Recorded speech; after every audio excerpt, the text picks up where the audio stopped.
No Pajuçara Saúde Você de hoje, nós estamos falando sobre como os exercícios podem fazer a diferença nas nossas vidas. No primeiro bloco, você conheceu o conceito de sedentarismo, gente que adotou o estilo de vida saudável e a importância de um bom programa de treinamento. Mas quando saber a dose ideal? Quando o excesso se torna obsessão? 10 mil. Esse é o número de passadas que um indivíduo precisa dar diariamente para não ser considerado sedentário. Bom, Jefferson, não dá para sair por aí de calculadora na mão, vendo quantos passos a gente deu na prática. O que é que isso significa? Significa que quanto mais ativos nós nos tornarmos, melhor vai ser os nossos índices de saúde.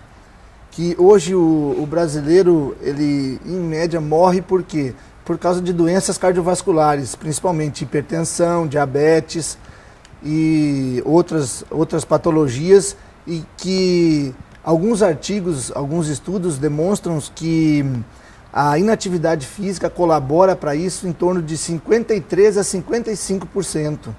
O estilo de vida é responsável por essas mortes. E a genética, que a gente acreditava que fosse o maior responsável por isso, já está, digamos, concluído que a genética colabora apenas com 17% dessas mortes por essas patologias. Mas tem outra questão, Jefferson. Nos últimos anos mudou o conceito que a atividade física precisa ser praticada pelo menos durante 30 minutos ininterruptos. Há quem já defenda que ela precisa ser praticada sim, mas pode ser fragmentada durante vários períodos ao longo do dia. Essa mudança significa realmente o quê? Ela tem um efeito prático para o organismo? Ou você, como é um especialista em fisiologia do exercício, acha que realmente o exercício seguido, esse sim é o que tem valor? Depende de cada caso, como a gente já falou, né? Dependendo do nível de condicionamento físico, o nível de sedentarismo, essa prática pode sim ser parcelada. 10, 15 minutos de manhã, 10, 15 minutos à tarde, em dias alternados, por exemplo, segundas, quartas e sextas. E aí, à medida que o organismo for se adaptando, esse processo também vai se adaptando às novas alterações no organismo das pessoas e pode aumentar o tempo de duração dessa prática ou pode ser adotado outras práticas no cotidiano das pessoas. Vigorexia. Este é o nome da doença causada por excesso de exercício físico. Bom, Jefferson, então quando é que a prática do exercício físico se torna realmente uma obsessão? Bom, existem vários indicadores, né, que podem nortear essa obsessão. Por exemplo, a pessoa deixa de trabalhar, chega atrasada no trabalho, começa a se tornar uma pessoa extremamente irritada, insônia, muitas vezes tem fratura por estresse, que a gente chama de overuse ou overtraining, ou seja, um excesso de treinamento, com dificuldade para o emagrecimento, para quem faz atividade física com esses objetivos, alteração no ciclo menstrual, e assim por diante, depressão, e assim vai. Se a prática continuar, esse processo vai se tornando cada vez mais crônico. E sério. E sério. Ou seja, chega uma hora que a pessoa realmente vai precisar de um outro especialista, ou seja, um psiquiatra?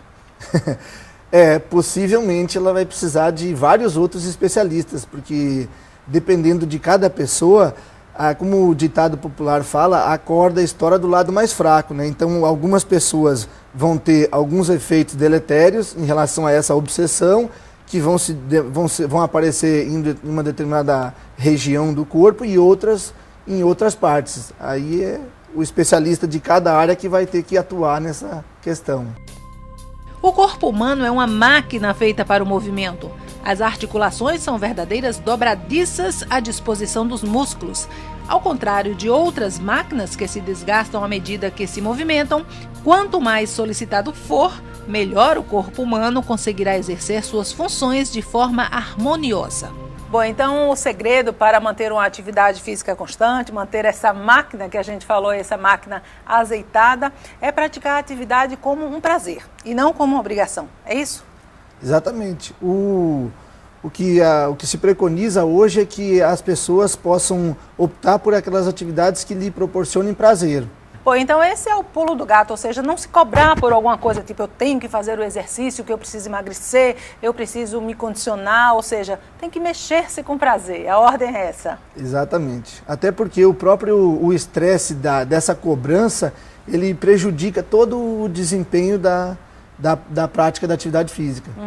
Agora, Jefferson, vamos falar um pouquinho agora sobre a diferença entre exercícios aeróbicos e exercícios anaeróbicos. Como é que cada um funciona no nosso organismo? Bom, os exercícios anaeróbicos são os exercícios que têm uma duração pequena e uma intensidade muito alta.